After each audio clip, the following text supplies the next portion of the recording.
अरे आ जाओ सर। नहीं नहीं नहीं नहीं सर, कार दो मैडम, मेरे नमाज जाने का है, चलो सर, ना। प्लीज। अरे एक साथ करो ना प्लीज, क्यों कर रहे, एक ही कबीला है आप लोग।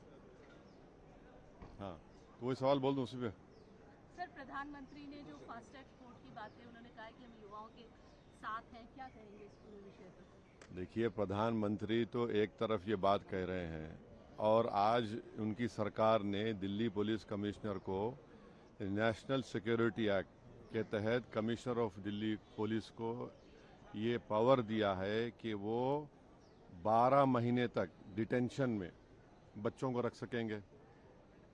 अब आप ये बताइए, जंतर मंतर जो प्रोटेस्ट हो रहा है वो नेशनल सिक्योरिटी का थ्रेट है क्या? बताइए।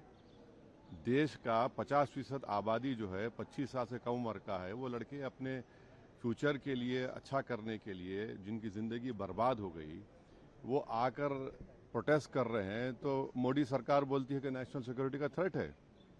आप एनएसए लगाना चाह रहे हैं उनके ऊपर, 1980 का एक्ट जो है, माने 12 महीने उनको दिल्ली पुलिस उनको बगैर अरेस्ट बताए डिटेंशन में रखेगी। क्यों इस तरह की बात करते हैं? एक तरफ तो कुचलने की कोशिश कर रहे हैं आप, और ये जो स्पेशल कोर्ट्स बोल रहे हैं, कई का स्पेशल कोर्ट्स क्या है? ये कुछ नहीं है, सब मजाक है ये। 2000 कब ये हुआ था, यूजीसी नीट एग्जाम हुआ था, एनईटी, उसमें तो सीबीआई ने क्लोजर रिपोर्ट डाल दिया कि उसमें लीक ही नहीं हुआ। क्यों इस तरह करते हैं आप?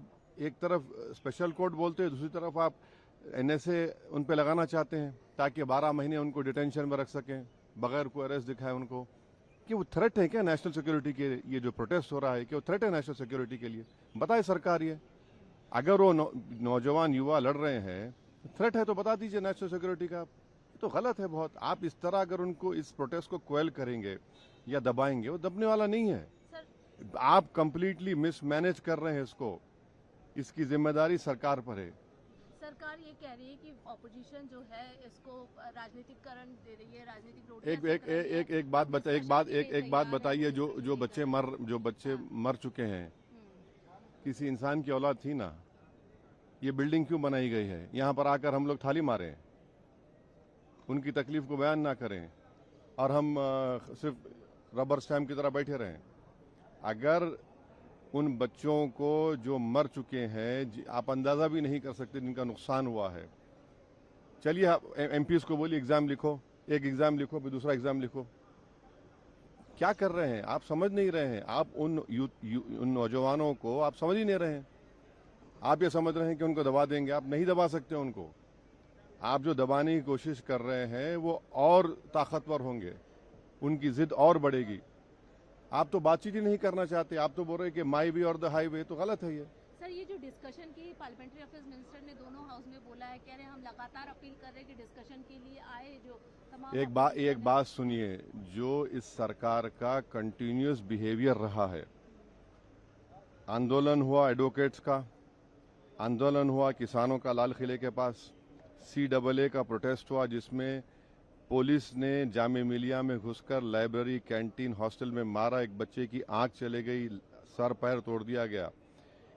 आप इसी तरह से अगर इस मेथड को अडॉप्ट करेंगे, आपको कुछ हासिल नहीं होगा।